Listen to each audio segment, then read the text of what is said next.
So I wanted to start something new on the channel, sort of like my one season wonders, but focusing on superhero shows that have had multiple seasons. So if you do have any requests you'd like to have done in this way, comment them below, and I'm going to start with the show that I grew up on, Spider-Man and His Amazing Friends. This show rode the coattails of the 1981 solo Spider-Man series, airing at the same time once Marvel Productions decided they wanted to follow DC's Super Friends popularity. So they then created their own friends to the point they even added an animal to copy Wonder Dog or Gleek. The show focuses on Spidey, Iceman, and the show original Firestar as college students crime fighting teammates. The show would air from 1981 to 1983 and rerun as part of the Marvel Action Universe block alongside Pride of the X-Men, Dino Riders, RoboCop, and other Marvel shows at the time. Each season was handled differently, but we'll get to the differences with each video. The first season would consist of 13 episodes, which would begin with cold opens, although I can't find them anywhere online. So I do not actually have them to show you. So let's dive into the first season of this amazing show. The series begins with Triumph of the Green Goblin, one of the most memorable episodes. On a stormy night, Spidey and Iceman stop a bank robbery from happening while joking around with each other and talking about a date. Osborn has been released from the asylum, but the plane is shot by lightning, reviving the goblin. The group go to a comic book costume party with Angela, has Spider-Woman, Bobby as Captain America, their friend Mona as Medusa, and Peter himself as himself. I think it's hilarious that he just strokes his own ego, knowing that only his friends know the truth. Angelica, of course, gets jealous of a random girl as she's dressed as She-Devil, but Pete only cares about figuring out what's setting off his spider sense. That's when he is trapped by a ray, and Goblin tells him his plan to turn everyone into goblins. Once we find his serum, Starfire eventually saves him. Bobby lets Mona get captured, so our heroes rush to rescue her, falling into a trap specifically designed to trap Spidey, but he of course quickly says nope, destroying it and freeing her. But it turns into Spidey and the Goblin fighting in the sky. One of the things I loved is after Iceman saves Spidey with an ice slide, a cop just tries to arrest them. So Firestar melts the ice slide and he immediately asks for an autograph. What a guy! Our trio figure out that he's going to dump the formula in the water, which then leads to the funniest way to save the day I think I've ever seen. Iceman freezes the entire reservoir, and Firestar just drills around the formula, bringing it out of the reservoir. I don't think that's possible through science, but that's cartoons of the 80s for you. The goblin flies into a power line, reverting him back to normal, ending the episode with Mona explaining the things that happened to them. Crime of all centuries. This episode is a Kraven focused episode, and I don't know why, but the episode lists it as episode 2, but Disney Plus has it as 13, so I don't know if it's in the right order, but we'll leave it here anyway. It starts with a bunch of bikers about to rob a store, but are stopped by Spidey and Firestar. Kraven is apparently in the Savage Lands, hunting dinosaurs like the poacher he is. Firestar helps trap a pterodactyl, and Kraven puts the moves on her, inviting to a show, which quickly goes chaotic as the dinosaurs break free and run amok, while one of the Kraven's men grabs a gem and we learn he wants to use it and Starfire to power it, and hatch dinosaur eggs to capture her while they guys try to find her. But of course, they fall for the trap and they all eventually get put into cages. Starfire keeps her promise though, helping a T Rex get created as the heroes escape. The heroes, of course, eventually take the dino down by trapping it and Kraven inside of a tar pit. Episode 3 is the fantastic Mr. Frump. Let's get this out of the way because I think it is the worst episode of the series, but the fantastic Mr. Frump Also reminds me of that Weird Al song. But I digress. Doctor Doom is looking for the final piece of an amulet to make a shitload of power for himself. Meanwhile, the Spidey friends are leaving a basketball game where they meet Mr. Frump, an old man down on his luck that used to work for Aunt May. When the friends race home, Spidey finds Doom is up to something, knocking the amulet into Frump's hands, forcing the beam to strike him instead. This causes the things he says out loud to start happening, including a man becoming a roach. Kids become uncontrollable, jumping into a lake, and a boy's turned into a clam.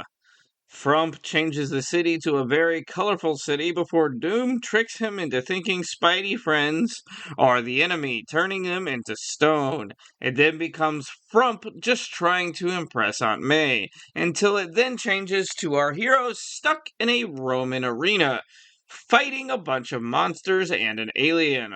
Frump then tries to be a hero himself, but Doom tries to take the power for his own gain. But the trio destroy the amulet, returning everything back to normal. In episode 3, a giant meteor is heading to Earth, so Firestar uses her powers to destroy it before it hurts anyone. She, however, has watchers as Sunfire and his uncle somehow watch her do these things. Sunfire's uncle wants to use the two of them to create a giant fire monster.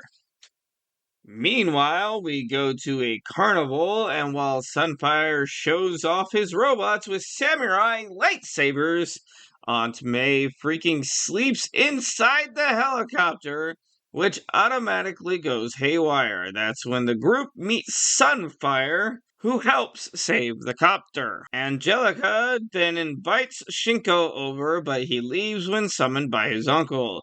Eventually, the boy group begin to investigate Shinko's company, while the lovebirds save a bunch of people needing help. Spidey gets put into a trance with Iceman getting away until a skirmish, with Sunfire knocking at him as well. The fire monster is born as Sunfire learns of his uncle's betrayal. While the monster destroys the city, the heroes work together to bust themselves out. Then, with quick thinking, destroy the fire monster using the ocean. Swarm is episode 5, and for some reason, this franchise loved using meteors, as this is the second episode in a row to use a meteor, where this episode is weirder to say the least. A meteor strikes a farm in a beehive, creating a massive bee monster that can brainwash people into mindless drones. Peter is kind of a douche to Flash Thompson in this episode, and Starfire tries to handle Swarm on her own, but ends up being no use, as her fire does nothing. While she's dealing with that, though, the boy saves civilians from a bunch of massive bees, and of course, one takes Aunt May out as one of her drones. The trio try to figure out how to stop Swarm, only for Iceman and Firestar to get zapped, while Spidey's powers stop him from being affected. Spidey then figures out that it's just the radiation. This, of course, works helping them out of the mind control.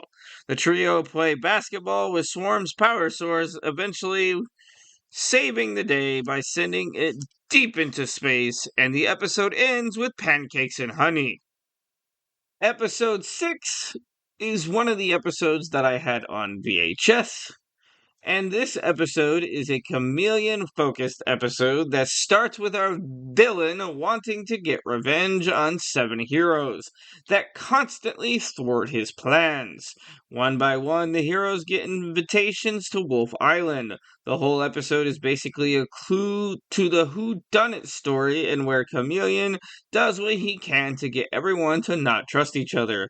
From turning Captain America into quicksand to making them think Shayna is falling.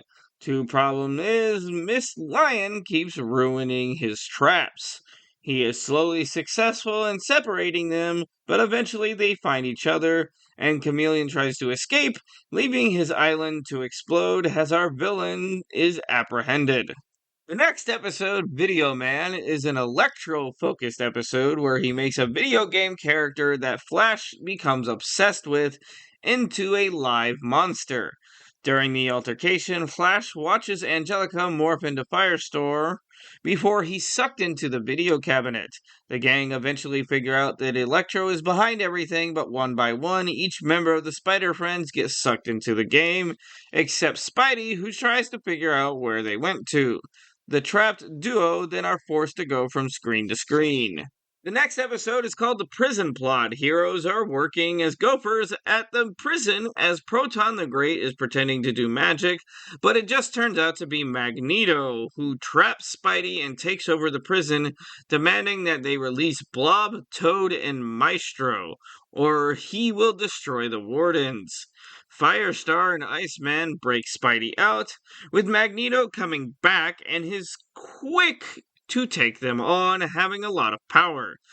They split up to try to stop Magneto's power gain, and in return, Magneto turns the city's power off.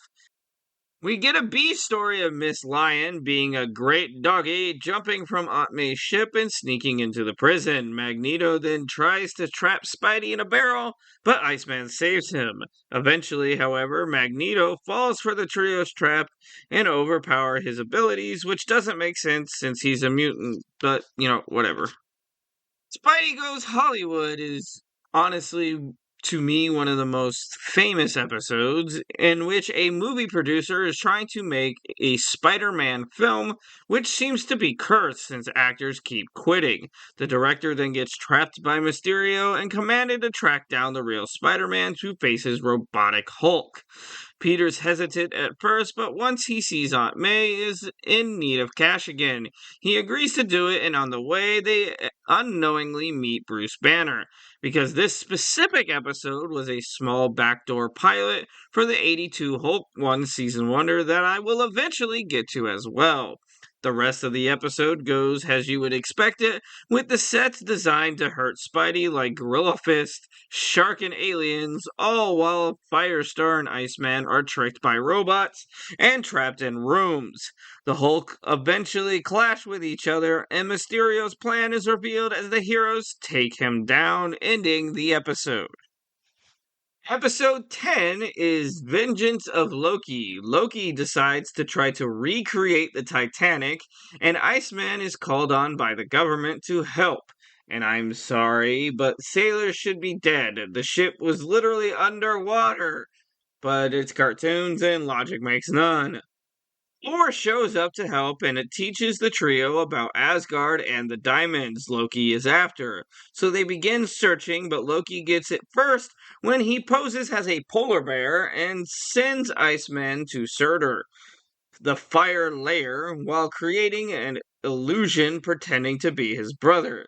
Iceman then meets Queen Zorona, who helps defeat Surtur, but instantly falls for Bobby, and the less we think about the relationship, the better. Iceman then helps Zorona get her kingdom back by beating Ymir, which he then gets demanded to stay, but after he helps the guy who actually let her propose, he meets up with Thor and they quickly take Loki down, and Thor crushes the diamonds. This is an episode focused on a lesser known hero and villain known as the Black Knight and Mordred. The villain himself wants freedom from his imprisonment, meanwhile, the Spidey friends are at a Renaissance festival where Bobby and Angelica torment Flash for beating Peter. A storm happens almost immediately, destroying a gargoyle, but the heroes save it, impressing Mordred. Bobby then reads a sword at a museum, which summons the knight and also wakes up the gargoyle. The friends try to stop him, but the Black Knight is the one who appears, and with the blade takes him on, but the gargoyle gets away. They then talk to the Black Knight, who delivers them to Mordred's domain, but things go quick as the knight is captured and each friend is separated, but into their own individual traps. They do eventually get out, with Iceman becoming a huge snowball, and the guys save Firestar, allowing them to also free the knight. Mordred tries to escape in the main dimension, and he seems powerful, but the medallion helps save everyone anyway. Tons of the Kingpin. Kingpin wants to get his hands on a massive weapon and plans on using Captain America and Iceman in order to get it. He plans on using mind control and random devices created by Dr. Faust to do it. Meanwhile, the trio are helping Cap show a group of kids how awesome Captain is, and Cap heads out, convincing Iceman to help as Spidey tries to track the limo. That night, Spidey and Firestar track the two of them down. The break in is fairly easy with Iceman's powers, but the other heroes try to stop them and do what they can to stop each other. But it's no use as they are both frozen, and Faust then turns on Kingpin as the heroes free themselves. Cap's disc ends and the reveal he was pretending to be mind controlled. Heroes take down the Stooges as Spidey tackles the Kingpin, who sets off the self destruct button, ending the episode with Kingpin in a pig pen. And the final episode of season 1 is Quest of the Red Skull, and is actually a pretty hard to find nowadays episode because of certain symbols and ideology that is rightfully frowned upon nowadays. Thus, it's banned from streaming syndication, and I have to edit a lot of this video to go for it to even go up. The basic plot of the episode is simple. While Peter is partying at a professor's place, because, kids go to their professors for parties, the Red Skull sends a minion to take the Scorpio MacGuffin that will point him in the direction of a treasure. Spidey ends up allowing him to get a hold of it before the episode's original character, Smith, shows them a history on his powers and the war. The rest of the episode is basically Indiana Jones as they try to find the artifact and stop Red Skull. I can't show a lot of this episode, as I've said, so I would say look for it online because it's a good episode and Red Skull is a great character. I can't really say more about this episode. Just look for it yourself. So the thing I want to say about Spider-Man and His Amazing Friends is I really enjoy this cartoon. The banter that constantly goes between the three friends. Uh, you know, the soundtrack is great, and all in all, it's one of the best superhero cartoons that we ever got out of the 80s. And if you enjoy Spider-Man, you're going to enjoy this show.